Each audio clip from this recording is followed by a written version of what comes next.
You're listening to an Airwave Media Podcast.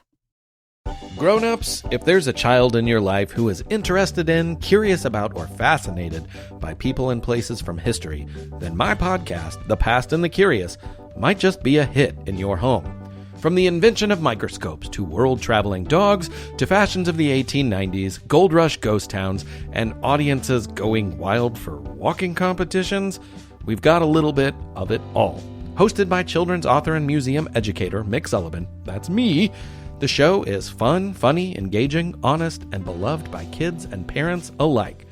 Find The Past and the Curious at all the usual podcast places. This episode is brought to you by our Patreon members. Thank you so much. And if you're not a member, consider joining. Members get extra episodes just for Patreon subscribers, and all our episodes ad-free. Membership starts at just $2 a month. Go to patreon.com/ancienthistoryfangirl for more info. And as always, thanks for listening. Here comes the new Dionysus, bitches!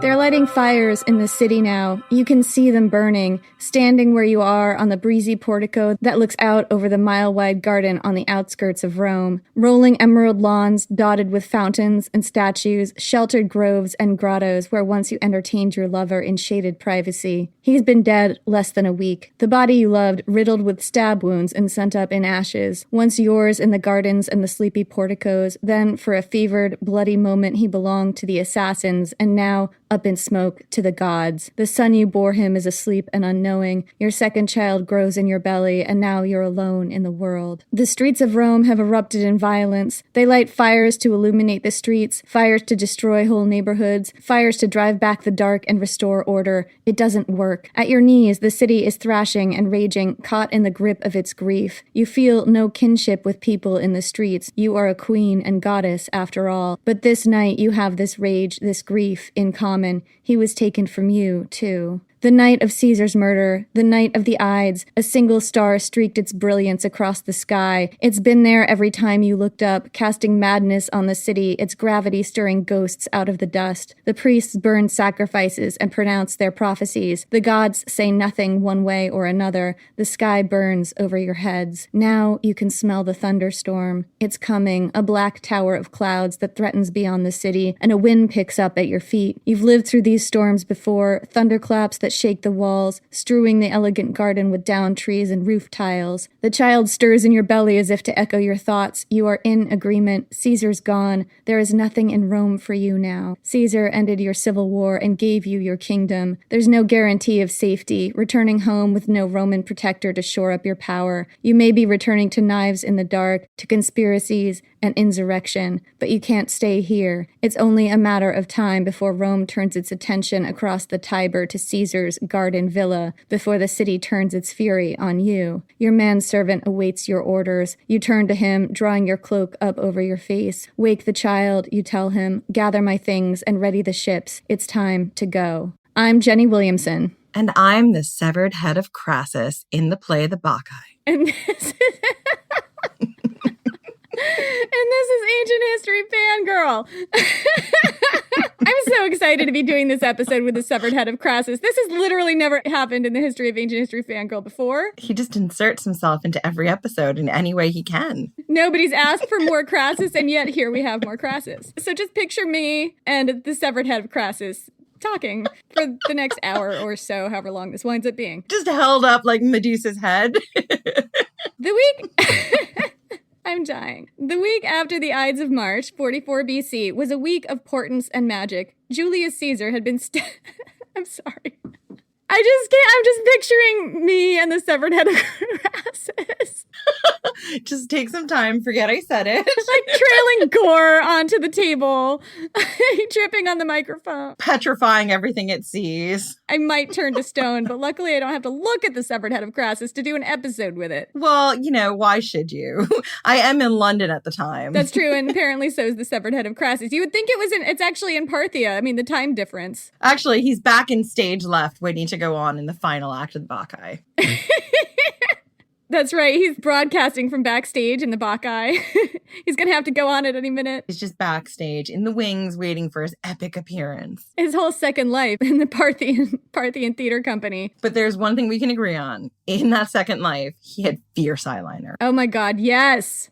Because obviously. So anyway, we're moving on. The week after the Ides of March, 44 BC, was a week of portents and magic. Julius Caesar had been stabbed to death by a group of his closest friends and allies. His wound-riddled body lay in state for days before being carried through the streets and burned in the Forum, the flames from his funeral pyre taking several public buildings with them. Meanwhile, in Caesar's lavish garden villa on the outskirts of the city, his lover and the mother of his son, the Ptolemaic queen Cleopatra, watched the skies. She was 25 years old, pregnant with his second child, and now she was alone. We imagine from this villa, Cleopatra had unrestricted...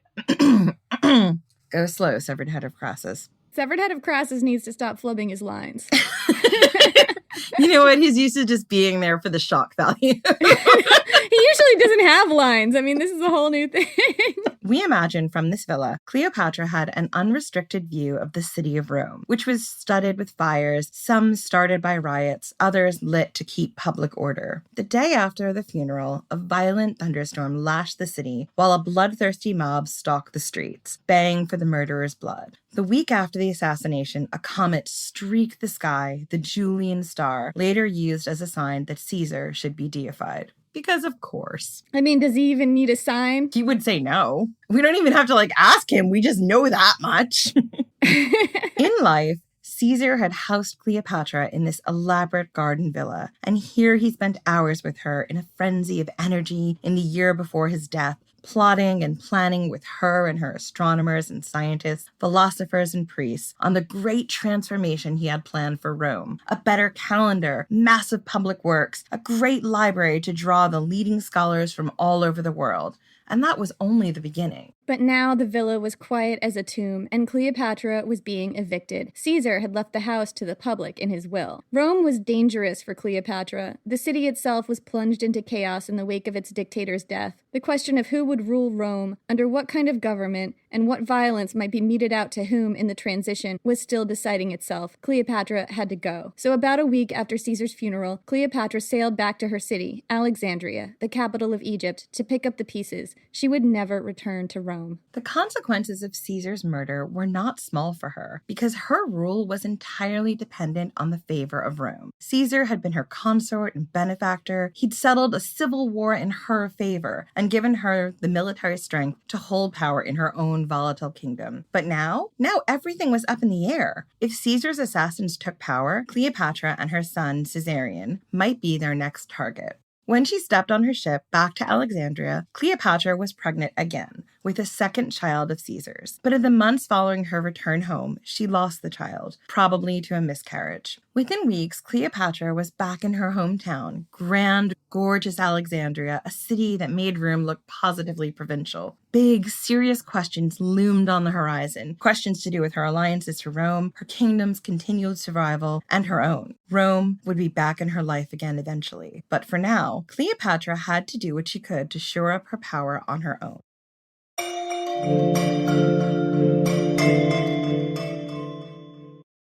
LinkedIn is pretty great at a lot of things, like helping you tap into the latest trends and insights in your field. We cannot stop your coworker from tapping her pencil. LinkedIn can help you find new jobs that align with your career goals. We cannot help you find the source of that weird smell in the office fridge. Ew. And while we can't stop your coworkers from bringing their hobbies into the office, LinkedIn can help you bring your career to the next level. LinkedIn is the network that works for you. This episode is brought to you by Redfin. You're listening to a podcast, which means you're probably multitasking. Maybe even scrolling home listings on Redfin, saving homes without expecting to get them. But Redfin isn't just built for endless browsing. It's built to help you find and own a home. With agents who close twice as many deals, when you find the one, you've got a real shot at getting it. Get started at redfin.com. Own the dream. Did you know your hair ages just like your skin does? The new Chronologies line offers luxurious youth revitalizing care for aging hair. It reverses the 5 key signs of hair aging: lack of thickness and volume, dullness, dryness, and frizz in just one night. Use the full range of Chronologiste shampoo, mask, and overnight serum, and wake up to visibly fuller, smoother, healthier hair. Shop the new Chronologiste line at Kerastase.com.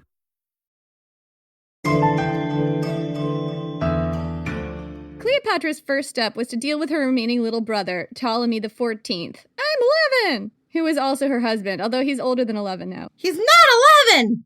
As Queen of Egypt, Cleopatra was supposed to rule alongside a husband, preferably also a close relative, like really close, like her brother, to keep the line pure. But Cleopatra knew how this went. She'd been, quote-unquote, married to her other little brother, Ptolemy XIII, when she'd first met Caesar. They were supposed to rule together, but their power struggle had plunged Egypt into civil war. When Caesar had settled that war in Cleopatra's favor, he'd made Ptolemy XIV her consort. He'd been only 11 then, but now he was 17, I guess. The numbers are wonky. Old enough to want some power for himself. If he wasn't a threat to her rule now, he soon would be. So one of the first things Cleopatra did when she got back to Alexandria was have Ptolemy XIV murdered. He was dead by end of summer, probably poisoned. Some sources say it was aconite, and if you want to know more about aconite, you know where to look. Where do they look, Jenny? Locusta the Poisoner.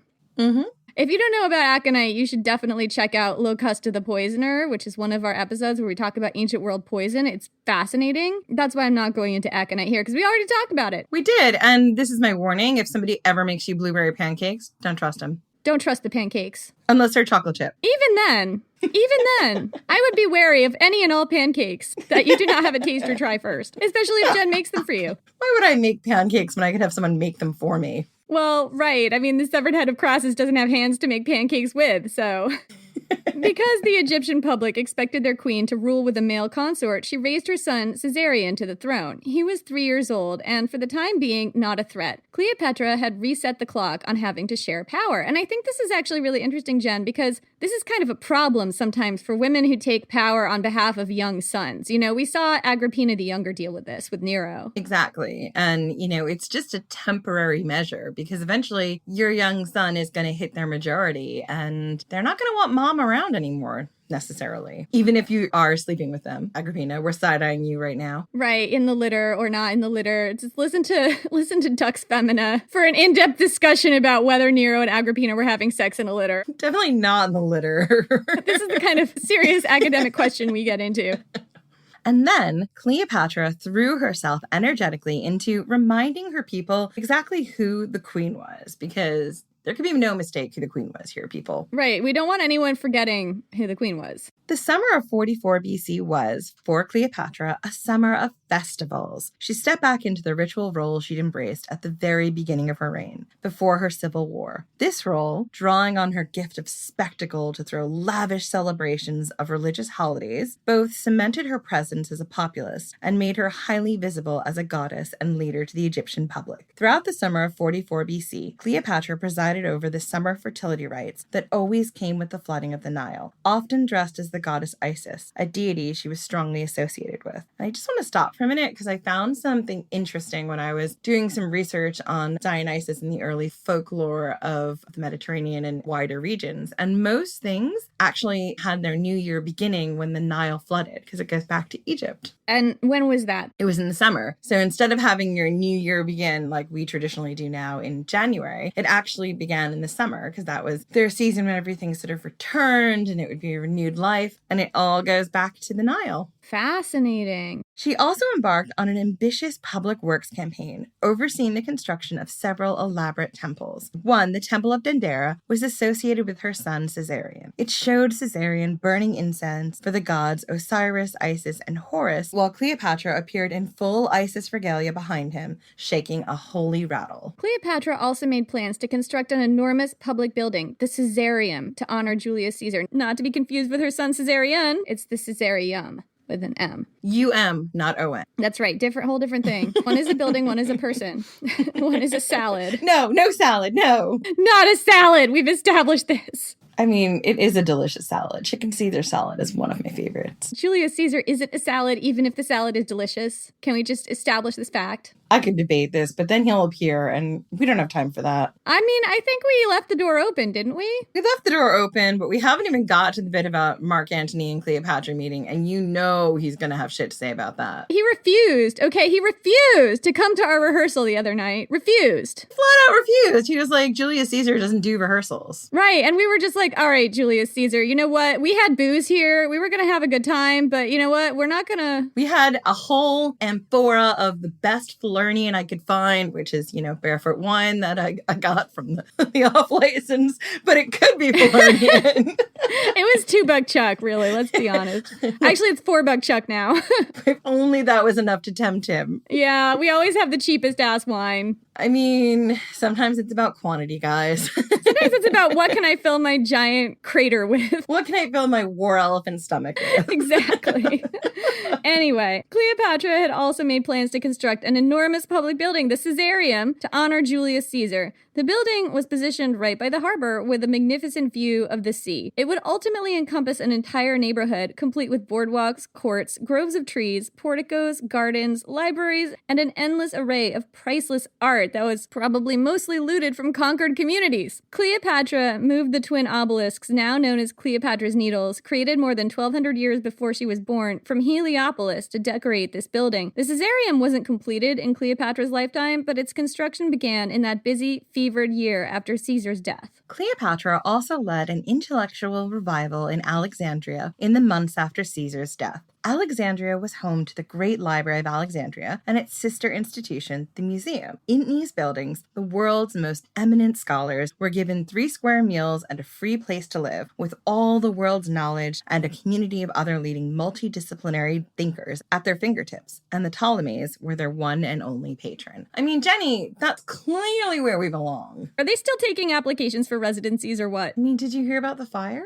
Multiple fires. This is why we can't have nice things. It's Julius Caesar's fault, obviously. Always. Constantly. So, like Julius Caesar, Cleopatra had a brilliant, intellectually curious mind. In the months after Caesar's death, she surrounded herself with the Mediterranean world's preeminent thinkers in philosophy, oratory, medicine, science, literature, and astronomy, and pursued her own interest in these topics, possibly as just one of the many refuges from grief. It's tough to find Cleopatra's scholarship in Western sources because later propaganda distorted her image and worked really hard to erase anything positive about her. But interestingly, Cleopatra appears in some Arab sources as a notable scholar. I had a hard time finding direct original sources on this, but Stacy Schiff, in her book Cleopatra: A Life, mentions that Cleopatra appears as a respected scholar in the Talmud with an interest in science and medicine. There are even stories that Cleopatra oversaw surgical experiments on female prisoners to determine when a fetus became an embryo. Yeah, I mean, that kind of makes sense to me. She's just probably had this miscarriage. She's the divine Cleopatra, and there might be a part of her that's curious about what happened. First off, this is clearly extremely ethically dubious. Can we just get that out?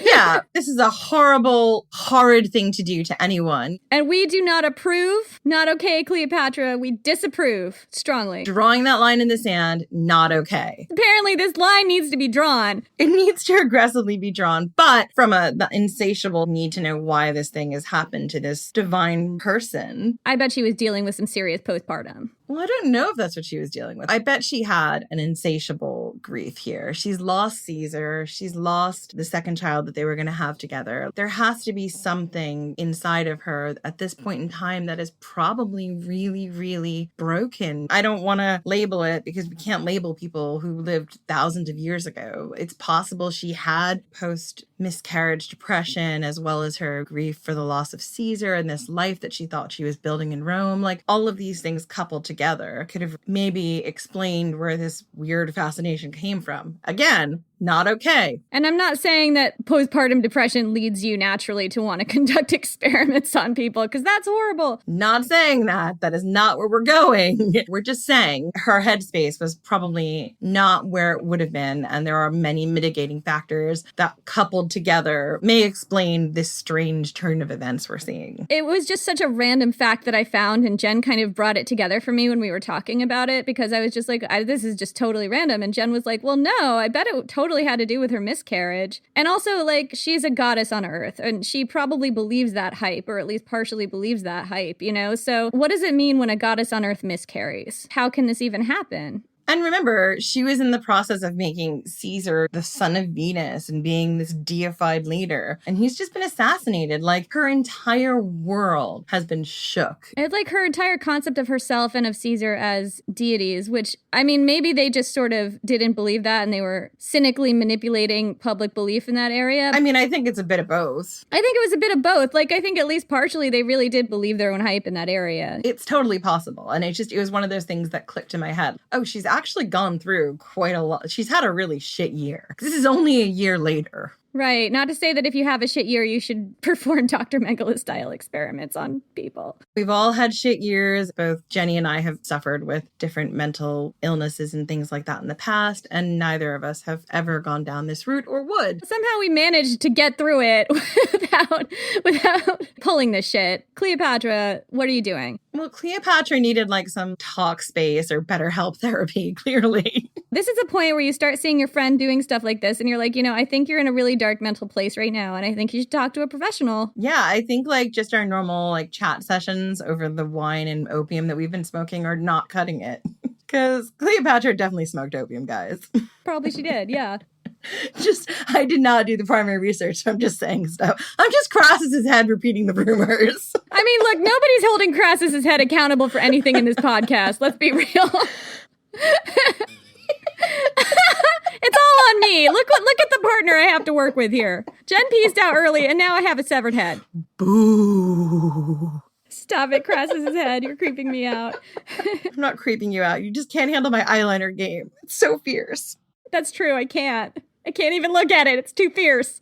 So, interestingly, around Shakespeare's time, the 1500s, early modern English writers often cited a now lost Book of Cleopatra, reputed to contain Cleopatra's own writings and discoveries on topics such as natural science, natural history, surgery, medicine, and cosmetics. Lots of people in this time period cited the Book of Cleopatra as an authoritative source, including a physician, an expert on insects, and a surgeon. And I get so angry right now because we have Pliny the Elder's natural history, but we don't have the Book of Cleopatra. First off, I would love to get her makeup tips. Yeah, number one. Number two, it's like Agrippina's commentaries or whatever it was that she was keeping. Like, we don't have those either. Agrippina's autobiography. We don't have that. It just makes me so angry because we don't have enough sources from women's mouths of what their life was like. And these were two massive figures of the ancient world. Well, it's just a bunch of dudes deciding that women don't have a voice. Only dudes' voices matter. I'm not angry. I'm not about to chew the furniture. I'm fine. We're okay. It's all good. It's fine. It's unbecoming for ladies to get angry. The world is burning. It's a giant tire fire. It's fine. It's fine. It's fine. It's fine. Let's read this paragraph. So one of the things attributed to the Book of Cleopatra was a cure for baldness, a recipe for a paste made from flies, ground up mice, horse's teeth, and bear grease, which was to be rubbed on the balding scalp until it sprouts, like a chia pet. I mean, I just have to ask, was she putting this on Julius Caesar's head? And did she know that this actually did not improve baldness and it was just an excuse to put gross stuff on Caesar's head? Crickets. Well, I wasn't asking Caesar, Jen. I was asking you what you thought. Oh, yeah. Fuck yeah, she was. And then after she took it off, she was like, look, it's growing back. It's so lush and thick, Caesar. Oh, honey, I think it's actually working. Like, look, I think I see a few more hairs. I mean, they didn't have, like, proper mirrors. No.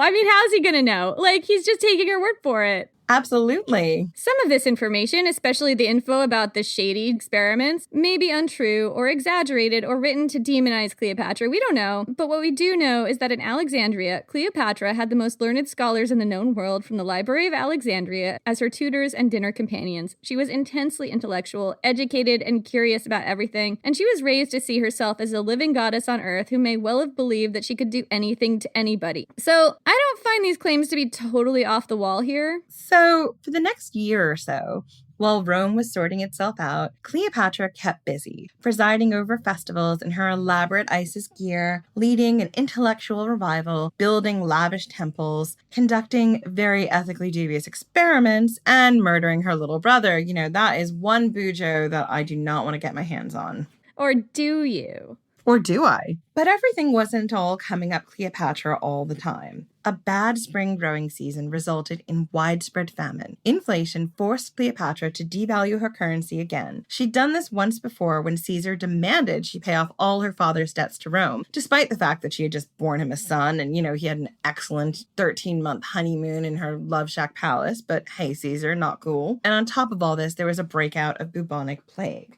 Then, in the midst of all of this, in 43 BC, about a year after Caesar's death, just 1 year, Rome finally came knocking. The first Roman to appear on Cleopatra's doorstep was Dolabella. You remember Dolabella, right, Jen? Refresh my memory. So we first met Dolabella in our last episode on Fulvia. He was Antony's former friend who'd slept with Antony's wife and then started a gang war with Marc Antony over debt policy, which Antony won because he was married to Fulvia, who was the original gangster of ancient Rome. We talk about that in our last episode. But now, over in Rome, Dolabella was involved in the power struggles between the Caesarian faction, Caesar's supporters, and the liberators, those allied with Caesar's assassins. Dolabella was a Caesarian, and when he sent a message to Cleopatra asking for help, she sent him the 4 legions Caesar had originally left in Alexandria for her protection after the Alexandrian War. In return, she got Dolabella to promise that once he was in control, he'd recognize Caesarion as the rightful ruler of Egypt. Cleopatra was in a bind here. She'd gotten her kingdom through Roman support, first from Pompey and then from Caesar. Her own army had been severely weakened in the Alexandrian War. Most of her military strength was in Roman troops Caesar had left her, which she'd now just sent to Dolabella. Cleopatra's continued rule depended on allying herself with Rome, but at the moment, there was no Rome. There was only a seething mass of competing factions, all of which would no doubt demand grain, money, ships, and troops from her. No matter who she chose to back, the cost would doubtless be ruinous, and choosing the wrong one would seal her own downfall. It seems that Cleopatra would have strongly preferred to back people from the Caesarian faction. Makes sense. But if the assassin side came knocking, she couldn't afford to be too picky. She had to weigh her options carefully, because it was entirely possible Caesar's assassins would win. And if they did, she had to find a way to work with them if she wanted to keep her kingdom. Cleopatra's 4 legions never made it to Dolabella. They were intercepted by Cassius, one of the assassins. He turned around and demanded Cleopatra sent him even more aid. And Cleopatra made her excuses. I'm sorry, Cassius, the plague, there's been a plague, there's been a famine. I am all tapped out over here, Cassius, sorry. Meanwhile, behind Cassius's back, she was scrounging together more troops for Dolabella, but her own general in Cyprus disobeyed her, dispatching those troops to Cassius instead. Cassius defeated Dolabella in July of 43. Not long after that, Caesar's assassin Brutus faced his final showdown against Marc Antony and Octavian. This time, it was Marc Antony and Octavian who sent a message to Cleopatra asking for troops and ships. Cleopatra enthusiastically responded, raising ships and supplies in a time of famine, and then leading the flotilla herself to make sure everything got there safely. When he heard, Cassius was so enraged that he began to plan a full-on invasion of Egypt. And this would have been a disaster for Cleopatra because her country really was weakened by plague and famine. It wasn't just an excuse. Cassius mobilized to wrest Egypt from her control, only to be pulled away by an urgent missive from Brutus to come and help him fight Octavian and Antony. So Cleopatra acted fast, commanding her flagship at the head of a fleet bound for Antony and Octavian. But a sudden storm battered her ships, sinking most of her fleet. Cleopatra took sick at sea and barely made it home. While a few ancient writers treat this as another excuse, an ally of Cassius who was waiting to ambush Cleopatra reported seeing wreckage and corpses from her fleet floating in the water. So Cleopatra dragged her carcass home, having used up most of her troops and ships and endangered her health, and secured no new Roman allies for her costly and dangerous efforts. It was a massive fail. Massive fail! Julius Caesar would like to remind the living goddess Cleopatra. Hold up! Julius Caesar has something to say, everyone! Stop what you're doing and listen. As I was saying, Julius Caesar would like to remind the living goddess Cleopatra that you do not get in a ship and go to these clowns. These clowns come to you and worship at your feet. You are Cleo-fucking-Patra. Thank you, Julius Caesar. And especially, my darling Cleopatra, do not get in a ship from Marc Antony. He can't count past 12. Really? This explains so much about Marc Antony. I mean, Julius Caesar, aren't you proud of her right now? She's doing so much. I'm immensely proud of her and of the determination that she has to see her people properly supported by whoever rules in Rome. Although we both know Cleopatra, the only side to ever support was the Caesarians. But that's fine. She has to do what she has to do, listen. Yes, I understand you must play the odds, as they say. But do not go to them. They come to you. And if they come to you and you do not like the manner in which they speak to you, kill them all. I will pass that on to Cleopatra. I'll make sure she gets the message. All right, I'm back now, guys. So, Jen, Julius Caesar says Marc Antony can't count past 12. I mean, Marc Antony is a war elf, and this doesn't surprise me. I die. I am cracking up. Should we just refer to him now as Mark? Can't count past 12, Antony. I think that this is definitely going to come up again. I suspect it will. I mean, I don't think finances were his strong suit, considering he was bankrupt before his age of majority and had to just chill out in Athens to get away from his creditors. So, you know. Wait till you see how things devolve in Parthia. It does make sense. We'll get into this. But anyway, for Cleopatra, opportunity comes in threes. And for most of us, it does. Because the third time Rome came knocking, in 42 BC, 2 years after Julius Caesar's assassination, only 2 years, it was Marc Antony who showed up by himself. And this time, Cleopatra made the most of the opportunity. So before we move ahead with what happened there, let's just pause for a minute and take a look at what Antony was up to leading up to this point. Because it's always super amusing to just pause for a minute and see what Marc Antony is doing. I mean, we know he's vomiting. Well, we know that. That's just a given. We know he's either completely trashed or has a screaming hangover and he's probably disgorging his stomach contents on something or someone. And within the last 2 years, he's had another 12 children, but he can't count that many, so it's fine. Right, and they're all named Antonia. Or Antonius. He also named his ships the Antonia. Like, wait till we get to that part. Because Marc Antony, much like a dog that needs to pee on things to let you know that it now owns it, that is how he owned everything. It might just be that Marc Antony literally cannot think of a different name. No, why would you think of a different name when it's the best possible name? Come on, Jenny. I know, you could literally just name everything Antonia or Antonius and then move on from there. Your cats, your dog, your fish, your goldfish, your children. Listen, Julius Caesar's password is Venus the Unconquered, and Marc Antony names everything some variation of his name. We figured out the ancient world. Great, we don't need to have this podcast anymore. Bye, guys. Peace out. Season 4, episode 2. This is it. We're calling it quits on Ancient History Fangirl. We've made it like 18 months or something. Yep, we're done. There's nothing else in the world we need to cover. We've said it all. It was always going to come to this point. We figured out everything we need to know. So about a year after Julius Caesar's assassination, in 43 BC, Marc Antony had joined up with Octavian, Caesar's 18-year-old heir, and a third guy named Lepidus, who'd been one of Caesar's right-hand men. The three men formed the Second Triumvirate, an alliance with the goal of seizing power in Rome and punishing anyone who'd taken part in Caesar's assassination. After defeating Cassius and Brutus, the three triumvirs rolled back into Rome and enacted bloody, brutal prescriptions. We tell the whole story of that in Fulvia, Original Gangster of Ancient Rome. If you haven't listened to that, I seriously don't know what you're doing with your life. Just go right now. You'll be so enriched. And then, you don't have to listen to us talk about it anymore. Right. It would stop everything and listen to that episode and then come back. We'll be here. Yeah. After that, the three triumvirs divided up Rome's territories for themselves. Lepidus got sidelined hard. So hard. Oh, Lepidus. He got sidelined so hard that he had a concussion. Octavian went back to Rome to handle land redistribution to the troops and came into epic conflict with Fulvia, who was ruling Rome while Antony was gone.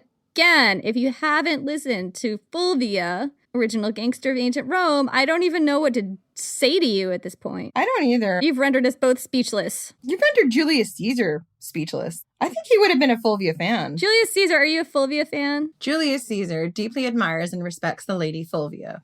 And also banged her. Really? I think she banged you. Julius Caesar does not know of which you speak. Banging only goes one way. That is a deeply Roman sentiment, and that is so untrue. Yup.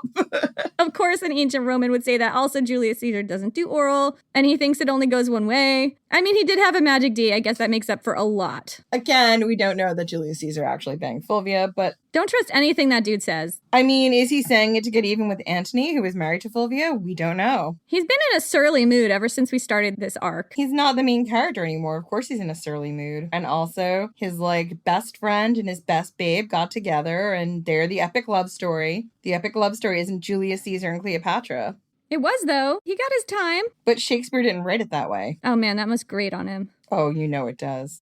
Can we move on? We can, stay on topic. One thing all the triumvirs had in common at this point was that they all needed money. Desperately. They were broke. They have troops to pay. They'd all made lavish promises to these troops. And both the triumvirs who mattered, Octavian and Antony, were eyeing each other suspiciously, just waiting for the other one to twitch, even slightly toward an attempt at total domination. I mean, neither one of them was worried about Lepidus, right? I know, but Lepidus is like, what about me? I might twitch towards total domination. No, you won't, Lepidus. Sit down. Nobody believes that. I'm twitching right now. Twitch, twitch, twitch. Oh my God. Does everyone ignore Lepidus? He's twitching in the corner. I'm gonna dominate! Let's just go somewhere else where Lepidus isn't, because he keeps talking about domination. Oh, hamburgers. See, this is why nobody takes Lepidus seriously, because of his goofy catchphrases. Because he's channeling Butters from South Park. Nobody takes Professor Chaos seriously. It's Butters. Now I'm just going to picture Butters from South Park as Professor Chaos whenever we talk about Lepidus. Anyway. I'm literally crying Anyway, right now. Antony and Octavian had big issues. They were both super concerned with keeping their troops paid and loyal. Antony's job on paper at this point was reorganizing Rome's eastern provinces so that they could be stable and provide Rome with income and generally not cause the empire, or whatever this was at this point. It's not quite the empire yet. It's not the Republic. It's not the consulship of Julius and Caesar anymore. No, it's the second triumvirate, except really Lepidus is just being Butters in the corner. So it's really just two guys. I feel like I want to do an episode on Lepidus now. I feel so bad for him. We could do a mini-sode on him. Yeah, let's do a mini-sode on Lepidus. You know what, Jen? I assign you that task. Your job, should you choose to accept it, is to do a mini-sode on Lepidus. Aye, aye, Captain. Do it. So anyway, it was Antony's job to keep the eastern provinces stable so that they could give Rome some money and not collapse anything any further. This kind of job sounds like a perfect one for a war elephant. This is a job for Marc can't count past 12 Antony. But Marc Antony's other motive in touring the eastern provinces was rearranging power structures to his benefit and extorting funds from Asian communities for his troops and for a very expensive plan he had to invade and conquer Parthia. Because nothing ever goes wrong when you visit Parthia, does it, Crassus? No. Parthia was a kingdom located roughly where northeastern Iran is today. It was a traditional enemy of Rome, and its people were very, very tough. They were horse archers in a volatile region, used to dealing with violent incursions from nomadic tribes and organized kingdoms in all directions. Their territory was a death trap of burning deserts and razorback mountains where unprepared armies went to die. 11 years ago, Rome's richest real estate magnate, Crassus, currently in this episode in severed head form, had tried to invade Parthia and gotten his head handed to him. Literally. We have a bunch of rules, like ancient history fangirl rules to live by. And basically, if you just walk away from this podcast with a single rule, it's don't mess with the Parthians, kids. If we just leave you with one thing. And if you have a shirt fox, tell someone. And never take a freelance gig from the Carthaginian. I mean, as a freelancer, I feel passionately about freelance rights, and you should definitely never work for the Carthaginians. They're the worst clients. So those 3 things. And also don't eat the Pontic ducks. They're poison. Okay, so those are 4 things. But the most important one is the Parthians. Right, do not mess with the Parthians. Although maybe the shirt fox is slightly more important. If you have a shirt fox, I'm serious, tell someone. Don't just leave it in there. So there are reasons why people would want to put a shirt fox in their shirt, and there are reasons why people would want to invade Parthia. And one of the reasons, in fact, the biggest reason, is that Parthia was very rich. And also, because it was so difficult an enemy, it would have brought a lot of glory to whoever defeated it. So Marc Antony knew that if he could defeat Parthia and make it a Roman province under his control, naturally, he'd rename it Antonia. Or Antonium. I feel like if Marc Antony was in Scientist, all the elements he discovered would be Antonium. He could, trying to get through of this paragraph. He could enrich himself massively if he invaded Parthia, strengthen his army, and get a large public relations boost over Octavian, because that's really what this is about, right? As a war hero and the man who avenged the death of Crassus. All of these things would help him ensure that when Octavian did try to edge him out of power, which was basically inevitable, he wouldn't succeed.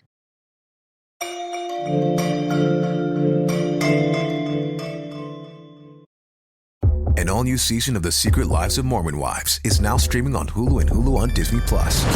Mom Talk has just been blowing up. Whitney and Jen are on Dancing with the Stars. Taylor is a bachelorette. Saying that out loud is crazy. Like, that is huge. But all the cool opportunities could pull us apart. It's causing issues in everyone's marriage. My whole world is falling apart right now. It's chaos. Watch the Hulu original series, The Secret Lives of Mormon Wives, now streaming on Hulu and Hulu on Disney Plus for bundle subscribers. Terms apply. So in 42 BC, while Octavian was clashing with Fulvia over troop resettlements in Rome, Cleopatra was presiding over festivals, conducting shady murder experiments, and tossing the dice with regard to Roman alliances. And Lepidus was off doing whatever Lepidus does. Nobody cared. He was definitely General Chaos, the ancient world version of Professor Chaos. He's over there in his corner muttering to himself. So Antony embarked on a tour of the eastern provinces to drum up cash and reorganize dynasties. But also, because this was Marc Antony here, his primary purpose in all of this was to have a really good fucking time. How good a time, Jen? Oh, let me tell you how good a time he was going to have. He started in Athens, spending the winter there in 42 to 41 BC, because remember, it goes backwards because we're in BC. We're in the BCs, which means that the smaller the number, the closer we are to present day. Jen felt the need to bring this up in rehearsals. Guys, I've had a glass of wine, so I have to bring it up again. Eventually that turns. Time moves backwards. Jeez. Severed head of Crassus is really performing well right now. Half a cup of Falernian and that's it. I mean, it just pours right out his neck and onto the table. He just gets drunk on the jaw. Severed head of Crassus, you are gross. Like, I'm just going to say it. We're all thinking it. Anyway, let's continue with the story. So Antony had been to Athens before. He'd studied rhetoric there about 10 years ago, and he'd always liked Athens. Antony spent the winter basically goofing off, adopting Athenian dress, attending plays, competing at sports in the gymnasium, mostly naked. 100% naked. Definitely naked, because gymnasiums were all naked. Debating with philosophers, and of course... naked.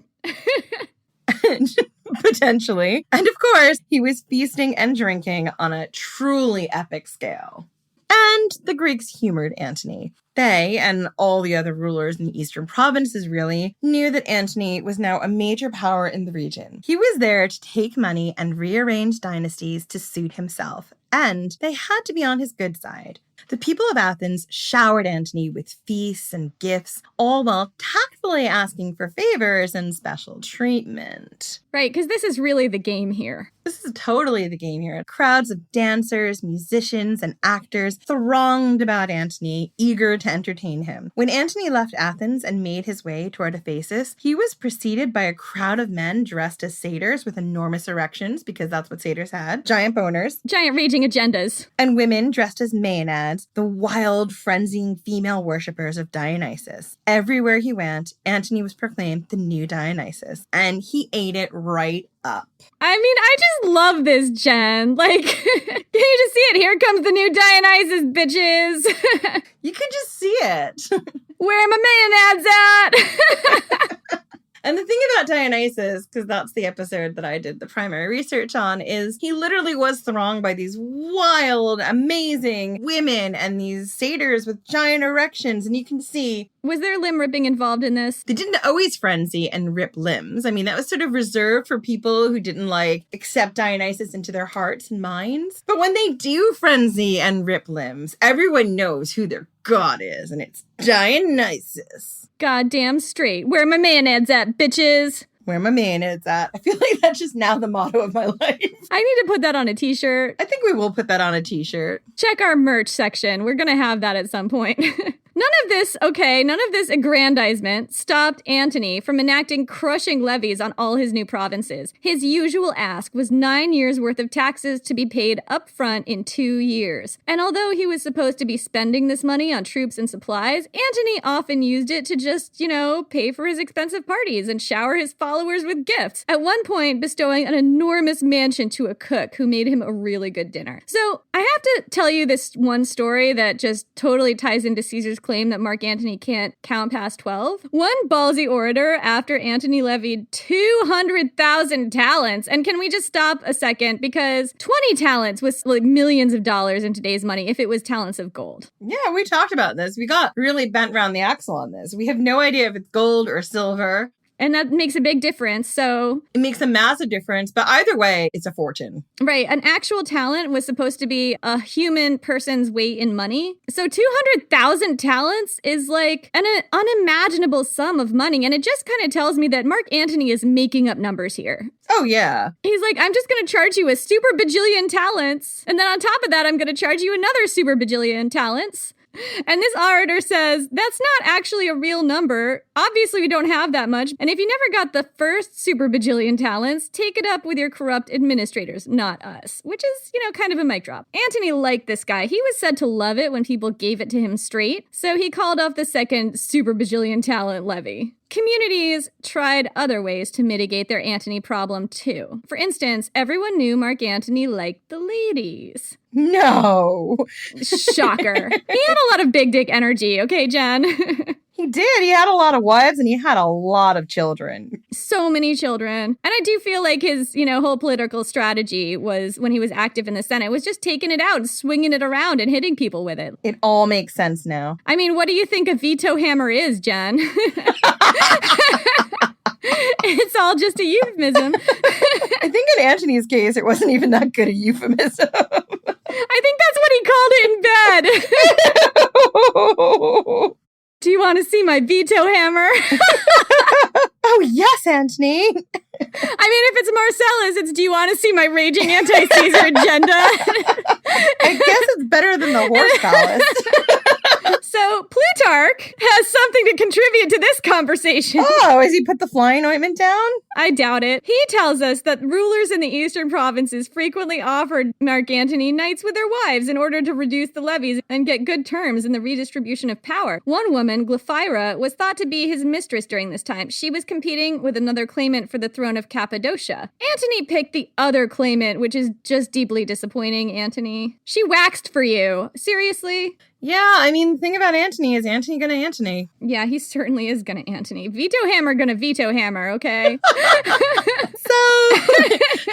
putting the veto hammer back in the toga. Put it back, Antony, put it back! Just put it back. Not time for your big dick energy right now. Put that energy away. Antony basically fucked and drank and partied his way across Asia and Greece, levying enormous payments, drinking the entire open bar, sleeping with other men's wives, and thoroughly living up to his title as the new Dionysus. Hold up, everyone. Here comes the new Dionysus. Get ready. Until in 41 BC, he got to Cilicia, where there are definitely water slides. Antony is now settled in with his water slides, hanging out, and he decides that it's time to get serious about preparing for this whole Parthia thing. Not going to call it a war, an invasion, or something I should not be doing. It's a thing. We're just not putting a label on it, Jen. He's not calling it Antonia. That's the only label he puts on things. So Antony set himself up in Tarsus, an ancient city along a river in the mountainous region of Cilicia on the southeastern coast of Asia Minor. Then he sent a message to the ruler of his richest client kingdom, and one that made all the other client kingdoms he'd been extorting look like kids' piggy banks, to come over so that he could inform her that she was now going to be picking up his tab for the Parthian invasion. And that rich client kingdom was Ptolemaic Egypt, and its ruler was Cleopatra. Antony had kind of a beef with Cleopatra right now, actually. As far as he knew, she'd sent aid to Cassius. She'd also promised, but not delivered, a fleet of ships to him and Octavian. Where were her loyalties exactly? Just what was her deal? Anyway, could she be trusted or not? If Antony didn't think she could be trusted, he was totally willing to rearrange the power structure in her kingdom too, and put someone more trustworthy on the throne. Antony sent a guy named Quintus Dellius to bring Cleopatra the summons. Stacy Schiff, in her amazing book Cleopatra, A Life, which we cannot stop talking about, calls him, quote, a man of acrobatic loyalties. According to her, he, quote, changed sides 3 times in the course of the Civil War, having leapt from Dolabella's camp to Cassius's to touch down temporarily in Marc Antony's. Dellius was there to take Cleopatra's measure, to determine her loyalties, to figure out why she seemed to be half-assed in her support of Caesar's Avengers and what exactly her deal was already. So, we don't know what Dellius was expecting. Maybe a grief-stricken queen still moping around about Caesar's death. Sigh, I mope, I weep. I shall never have that magic D again. I shall never see the like. My fallen angel. Swoon. So sad, sad swoon. Julius Caesar has got to have a commentary on what we're doing right now. This is all I can hear. I think he's clapping. Does he realize we're being sarcastic? Oh, that's a very rude gesture. Julius Caesar, you love us, whatever.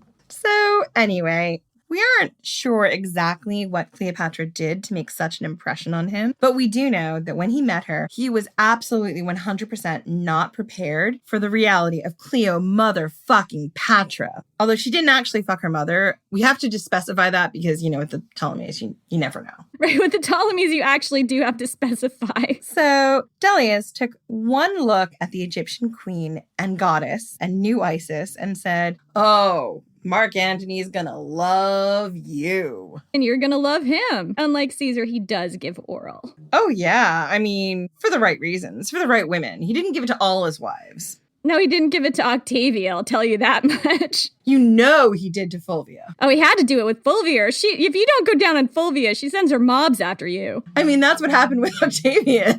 There's a mob outside Fulvia's bedroom, and if they do not hear the appropriate cries of pleasure at the right time, I'm just saying, if Fulvia tells you to go down, you go the fuck down. Otherwise, you might be barricaded in your house for 5 months with an angry mob outside. And this, kids, is why we'll never be on anyone's college syllabus, like the History of Ancient Greece podcast.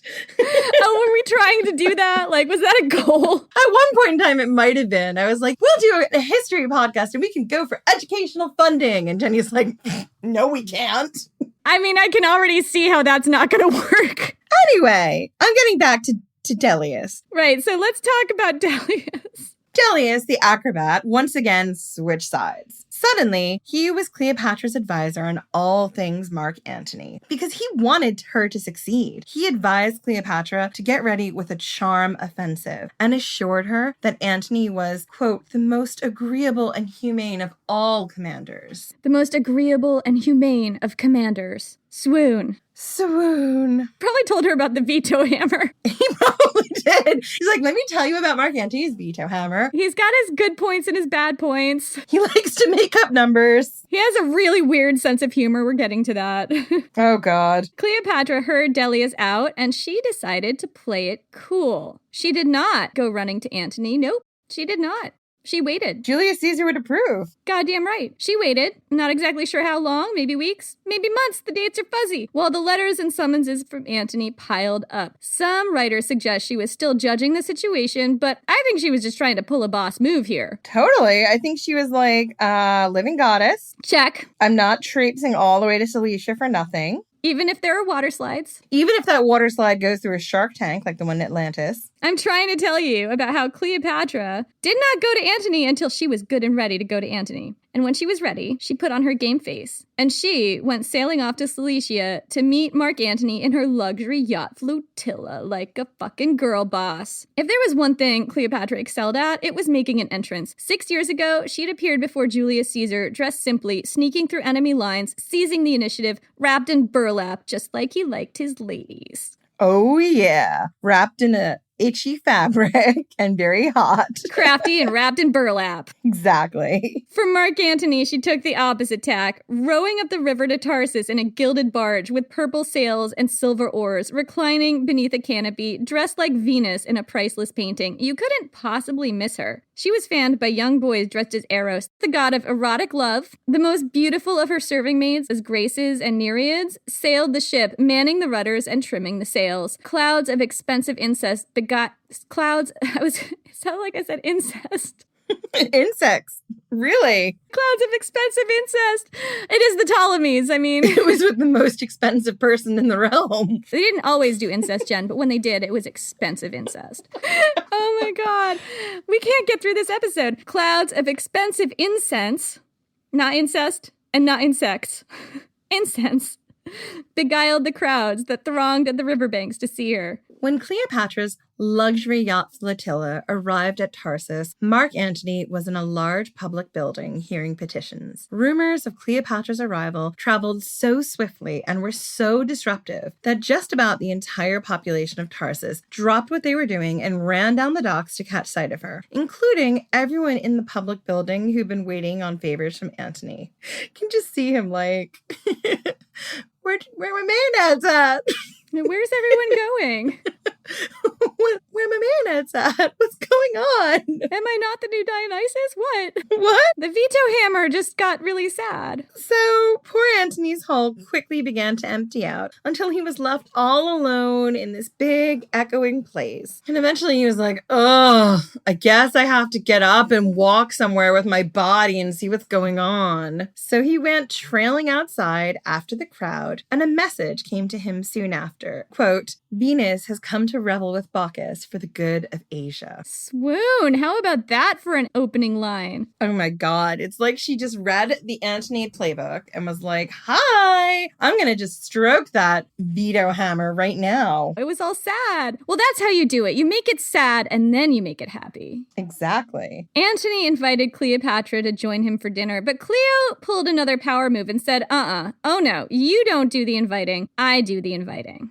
Antony, being a good sport and all, acquiesced. When night fell, he went down to the riverbank at the appointed time, and what he saw struck him absolutely silent, which I imagine was hard to do. Cleopatra had set up an impromptu banquet hall along the banks of the river. A glittering constellation of lamps had been threaded in the trees above, shining down on 12 separate outdoor banquet halls, separated by luxurious purple tapestries shot through with golden thread. Each hall was furnished with couches, gilded in gold and silver and richly upholstered. Every table groaned with the most sumptuous food and stunning goblets and plates of gold encrusted with priceless gems. No doubt, Cleopatra was the most astonishing sight of all, dripping with priceless jewelry, resplendent as a goddess. We imagine she gave Antony a self-effacing smile. Oh, this is just some basic thing I threw together at the last minute. You know, I am traveling. This is my fresh off a flotilla face. So according to Appian, as soon as Antony managed to just pick his jaw up off the floor, he immediately brought up his issues with Cleopatra. Why did she send those troops to Cassius? And why didn't she send those promised ships to him and Octavian that one time? Was she with the Caesarians or not? And Cleo answered each of his questions smoothly, with zero apologies. Of course she was a Caesarian. She had borne his son, hadn't she? She came to Rome to help Caesar make Rome the best Rome it could possibly be. I mean, come on. She'd sent her last 4 legions to Dolabella the minute he'd asked, and those troops that went to Cassius had been sent against her orders by a rebellious general. And she'd tried to deliver Antony's ships to him personally, risking her life and limb. The weather just hadn't cooperated. Cleopatra was a gracious host, despite the fact that Antony clearly did not know how to behave or treat a living goddess. So once they'd cleared the air and had that very serious conversation about Cleo's loyalties, Cleo entertained Antony and his friends in high style, sending her guests home with lavish gifts, all of the gem-encrusted jewels, plates, and even the furniture that they've been admiring all night. I mean, can you imagine if any of that was still around? I have a small apartment in Brooklyn, and this is kind of my nightmare. People sending me home with massive furniture. Oh, please, give it to me. Oh my God, can you imagine? It's probably like worth more than my flat, which I don't own, but I still imagine it's worth more than. I bet we could sell it on eBay and make a killing. I'm not going to sell it on eBay. I'm going to sell it like at Christie's, the auction house. Or sell it to the Met. Oh my God, yes. I don't know where I'm going to put that giant Ptolemaic sofa until I find a buyer for it, but I'll take it. I mean, we'll figure it out. Your dad has a house in Vermont. He hates it when I bring stuff up there to store, but I do it a lot. Hi, Dad. He's definitely listening to this right now. Dad, if we ever get a Ptolemaic sofa for the podcast, I'm bringing it up and you're just going to have to deal. I love you.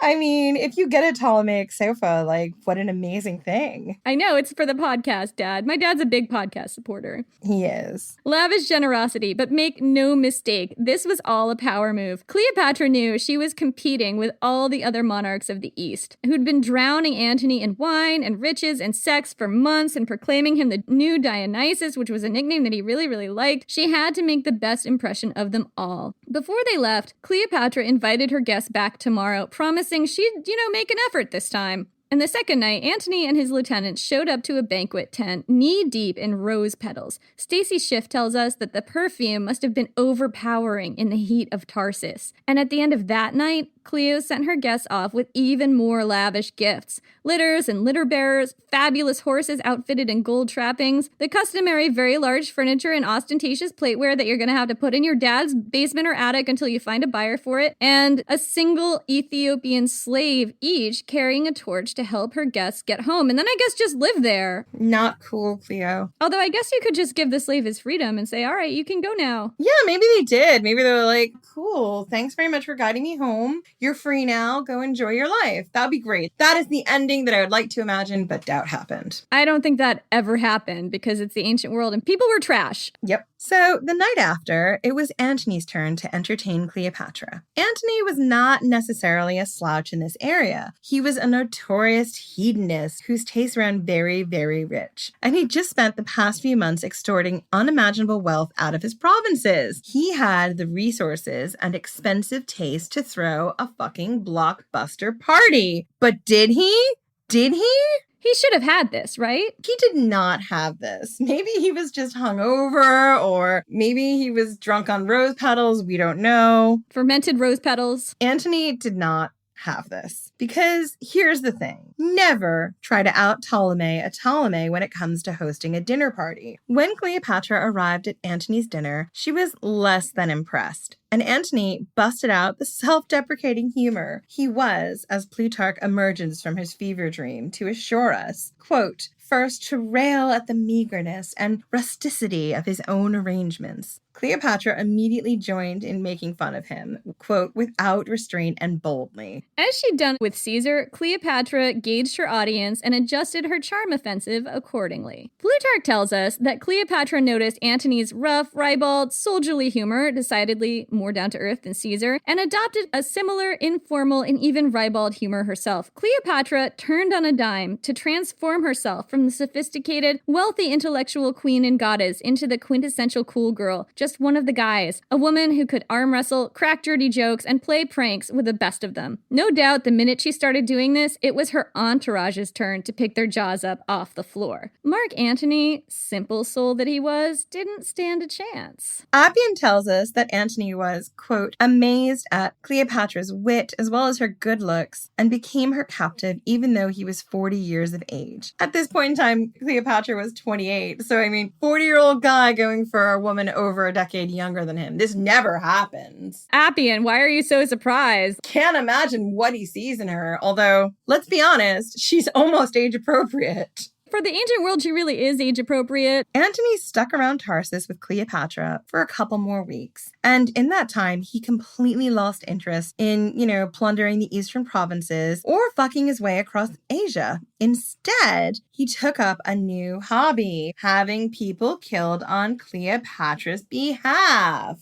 It's almost like in her bujo, she had a list. Well, much like the triumvirs and Sulla, she had a list. Cleopatra still had a couple of loose ends floating around. One of those was Arsinoe, her sister. Arsinoe was a few years younger than Cleopatra. About 6 years ago, when civil war erupted in Egypt between Cleopatra and her brother Ptolemy XIII in 47 BC, Arsinoe had deserted Cleopatra and tried to seize the crown of Egypt for herself. She'd lost. She was facing Julius fucking Caesar after all, and she definitely made him break out in a sweat. And she was a 15-year-old girl, so, that was pretty badass. But the thing is, she still lost. Caesar hauled Arsinoe back to Rome, forced her to walk in a triumph, in chains, behind a burning replica of the lighthouse at Pharos. And then, at the request of the Roman public, which sympathized with Arsinoe, spared her life, sending her to live at the Temple of Ephesus in Greece. But Arsinoe hadn't gone quietly into obscurity. She spent the next 6 years plotting against Cleopatra, even getting the priests in the temple and a few other allies to declare her the real queen of Egypt, which is just fighting words. At Cleopatra's request, Antony sent soldiers to haul Arsinoe out of her temple and murder her on the temple steps. Other people Antony had murdered included that disobeying general who'd sent Cleopatra's troops to Cassius. I mean, he was just asking for it, too. Totally. And someone wandering around Asia claiming to be Ptolemy the 13th. And the funny thing is, he might actually have been, because theoretically, Ptolemy the 13th had drowned in the Nile at the end of the Alexandrian War, but his body had never been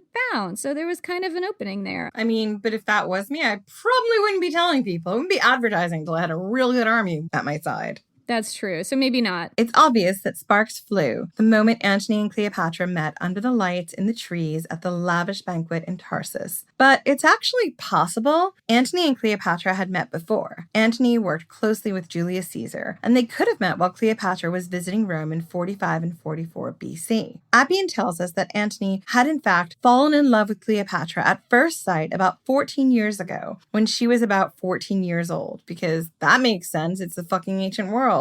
Ugh. Yeah, that makes total sense. Antony had been serving under Gabinius then, and he'd helped to put her dad, Aletes, the flute monster, back on the Egyptian throne. And we talk about that in Cleopatra in The King of Rome. So was this a love match, Jen, or was this a hard-headed political union? It's a tough one. I mean, I feel like for Antony, the veto hammer swings one way. For Marc Antony, he's clearly lost his head. And I think Cleopatra's clearly being very calculating, at least at first. Absolutely. Did she maybe grow to love him? Possibly. Yeah, I mean, I think that it's not necessarily mutually exclusive, but these two needed each other. Antony needed Cleopatra's money and support, possibly even more than Caesar had all those years ago, and Cleopatra definitely needed another Roman protector. Well, I think definitely more than Caesar had, because we talk about Marc Antony a lot, and got a lot of sympathy for Marc Antony, but I do think he was Caesar's hammer. He was Caesar's war elephant. And he was great when you put him in a direction and he had to go in that direction. I don't think he had the best strategy, which was what Caesar was excellent at. And, he was a great right-hand man, second in charge. And I think being the number one guy, he's not great at it. He shows us time and again that that is not his forte. Having Cleopatra by his side gives him a good strategist. So there's that. She can be a stabilizing force for him. Absolutely. Marc Antony and Caesar had some key things in common that likely appealed to Cleopatra, besides the fact that they were both powerful Romans who could support her rule. Like Caesar, Antony was sexually voracious and known for his preference for strong, intelligent women. He's got that big dick energy. Everybody knows it. Like Caesar, he specialized in seducing the world's elite, sophisticated women, the wives of Roman senators and client kings. But the reason those women liked these two men was probably very different. Caesar was urbane and sophisticated and brilliant, and Antony was down to earth and fun. Antony didn't have Caesar's intellect. No doubt Cleo connected more with Caesar on that level, but Antony was definitely a babe. Stacy Schiff describes him as, quote, curly-haired and square-jawed, a chiseled, broad-shouldered paragon of rude health. Swoon over here. That had to appeal to Cleopatra. Julius Caesar would like to say... Oh, Julius Caesar's here! Hi, Julius Caesar! Hello. Julius Caesar would like to remind you that Antony is a scoundrel. He's the type of deplorable friend who, the moment you are assassinated brutally by those who you've pardoned, decides to make it with your best girl. So, are you saying that Marc Antony is just a spectacular disappointment in all ways? There was a time when I would have considered him not a spectacular disappointment, but I am glad that I left everything to Octavian. Oh, are you? Considering how it turned out? Considering what Antony does next, yes. Well, what about with Cleopatra and what happens to her? Cleopatra had to do what Cleopatra had to do to survive. Do you think I hit it on the nose, the difference between the two of you? I need to go for a bit and compose some poetry. I shall see you when I feel ready to speak about this matter again. I know that this is a difficult subject, so, you might want to just, like my dad with the war elephants, you might want to just go make yourself some tea, put some whiskey in the tea, drink the tea, and then turn it back on when you're done. I think I'll go watch the Battle of Winterfell again and scream at my television. There's other shows on HBO that are pretty good. You should try one of those. He's gone. Anyway, Cleopatra and Antony had a lot in common. Both had extreme tendencies for self-aggrandizement, shocker, styling themselves as divinities on Earth, Cleo as the new Isis and Antony as the new Dionysus. Both adored luxury and excess. Also, both had loved Caesar, fought battles with him, and known him just about as well as anyone in the world. And both have been absolutely screwed in his will. So after a few weeks, Cleopatra returned to Alexandria, and by winter, as soon as he possibly could, even though Rome was in shambles, there was still more blood to squeeze from the eastern provinces, and the Parthians were looming threateningly in the distance. Antony followed her. So that's it for this week. Join us in 2 weeks for the next installment and for whatever Julius Caesar whips up in the realm of poetry. Remember, the pirates almost threw him overboard for his poetry. I wouldn't expect much. You know what? I think somebody who was contemporaneous of Caesar said the best thing about Caesar's poetry was that none of it had survived.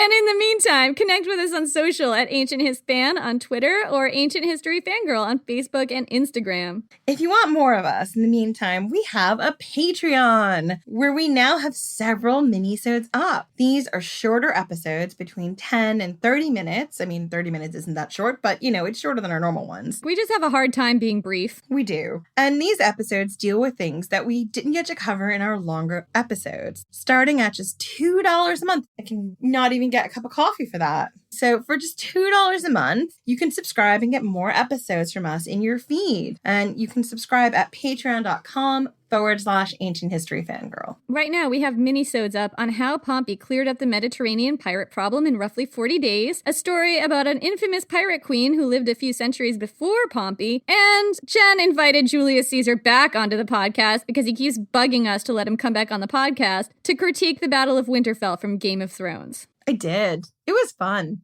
It was great, actually. That is a fun episode. If you ever asked yourself how Julius Caesar might fight an army of the undead, that's the episode to listen to. And you can only get it if you're on Patreon. So we have some Patreon members to call out this week, by the way, and they include C.R. Brandon, Shayna Bazik, and we apologize for any mispronunciation of names that might happen because it definitely will, and we're sorry. Rick Peavy, Rebecca Schmalholtz, Hannah G, Jennifer Schellenberg. That's my sister-in-law. Oh, hi, Jen's sister-in-law. And Chandra. Thank you all so much. Thank you so much. We vastly appreciate all the help you can give us to keep our podcast running. Subscribing to our Patreon is a great way to support us and one we really appreciate. But if you aren't ready to subscribe to something on a monthly basis, that's okay. We understand. You can also give to our Ko-Fi fund. The link is on the homepage to our website, ancienthistoryfangirl.com. And you can kick us a few bucks there, enough to buy a coffee or a cocktail or who knows, maybe some research books. And we're thinking about putting up our reading lists. If you want to help us to pick up books that we need for future episodes, let us know if that's something you'd be interested in doing, and we'll set up some reading lists. And if you're not in a place to give money, we totally understand that too. Leave us a review. We really appreciate those too. They really give us a morale boost, and they also help us in the algorithms. So thank you so much for listening, and we'll see you in 2 weeks.